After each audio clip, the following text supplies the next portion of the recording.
Hey friend, Roger Christofferson here again with another first listen review.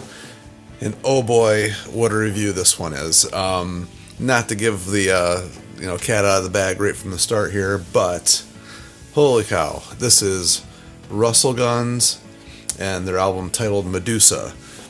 I had no idea what to expect from this. I mean, I obviously know these two guys. It's Tracy Guns, LA Guns obviously, and Jack Russell, who is the former lead singer of Great White, who I was lucky enough to see those guys back in the day. I've never seen LA Guns, however. One of those unfortunate things that hopefully someday I will be able to see them, because that's really an awesome band. But anyway, I really had no idea what to expect with this thing. It sounds great, but it's a Frontiers thing. These are hit or miss. These Frontiers projects are hit or miss. Usually they're pretty decent, but sometimes they're like just kind of whatever. Every now and then you get one that's really cool. And the one that Tracy Guns did with Michael Sweet, that Sunbomb, that was cool as hell. I mean, that was a really good album. Heavy. Like nothing I would have ever expected from Tracy Guns. So I really had no idea what to go. In the last album he just did that Blackbird Angels there. It was kind of a weird, not weird, but for him it was different. It was kind of like a really loose southern rock riffy sounding type album. So I had no idea what to expect with this. And he is really, I don't know, he's just all over the place with his influences and his writings and the songs and the stuff that he's been doing like more recently, over the past few years. That he's really showcasing his talents on this album.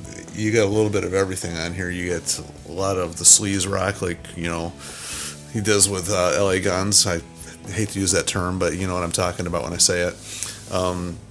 Got some hard rock, nothing really metal on here, but you got some hard rock. You got some southern rock going on. There's a lot of melodic AOR type sounding stuff on here. It's just crazy how many different styles are kind of mixed together on here. And Jack Russell sounds great. I don't know what happened, like exactly why he's not in Great White anymore. It's health issues, and then for whatever reason, he's just not gotten back with the band, which is crazy because they're not doing a whole heck of a lot of anything. The last couple albums they put out didn't really go anywhere. Jack's doing his thing on his own with his own version of Great White, which I think sounds great. By the way, those albums are really good too.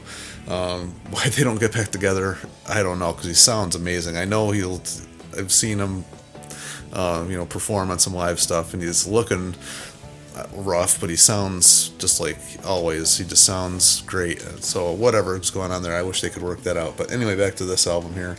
It just kicks in rocking. There's not a whole lot on here that's mellow by any means. There is one that kind of starts out a little slow called Living a Lie, which you think is going to be a ballad, but then by the end of it, it's just like, it's just big.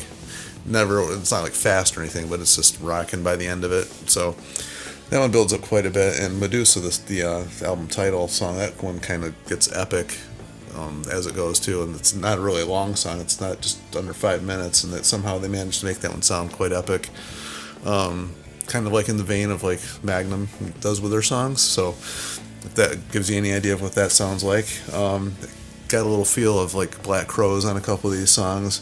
The song Where I Belong, it kicks in with what I thought was going to be, we're an American band, but they get the feel of that song, but they don't steal the riff. So I thought that was pretty cool what they did with that one.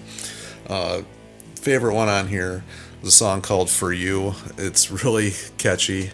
It's like a rockin' song, not too heavy, but it's super catchy. Super catchy. I'm still singing that one in my head, so that's always a good sign after you just listen to an album. I've only gone through this one a couple times now, and that one really sticks in my head. And the production on this is great, and I was a little worried about that too, because LA Guns' last two albums have been produced by Tracy Guns, and I'm sorry, love LA Guns, but those two albums have not been all that great. Especially the last one was not really very good at all. Sorry if someone out there really liked it. I didn't care for that one. But and the other thing that there's like another thing thrown in the mix here is Alessandro Del Vecchio is on keyboards on this one, and he's also really known for like writing a lot for all these frontiers artists, and like very um, straightforward production style that he has, and you can really noticeable when he produces, and it's really polished. This just falls like somewhere in the middle. It's like polished but not super polished. It's all got rough edges. It's mixed really well. It's very full sounding. I don't know who the other two guys are playing. I already forgot their names, but the rhythm section's super tight. Just everything really worked in. His keyboard playing, Alessandra's keyboards on this is more like a lot of organ on it, some piano, not a whole lot of keyboardy sounds. He stuck to like the main classic rock type sound, so it worked just great. It just works so good. I really like this album. This one's going to be in my player for a while. So anyway, it's kind of a quick rundown of it. I'm not going to go through each and every song, but those were the highlights of it. I was really impressed. I didn't know what to expect, which I guess is sometimes the best way to go into these situations, and I was really, really pleasantly surprised. Really cool album. So great way to start the year. So can't wait to hear some more stuff like that. So anyway, as always, feel free to leave your comments down below. Tell me what you think. If you know what the heck is the story with the Great White thing, I actually don't really know the whole story there, why he's not with him or what exactly happened. I remember seeing some interviews like years ago, but don't remember the whole thing. Case of the olds. So anyway, as always, like, share, subscribe, keep this music alive, because these guys are killing it on this one, I think. So as always, we'll talk to you on the next one. See ya.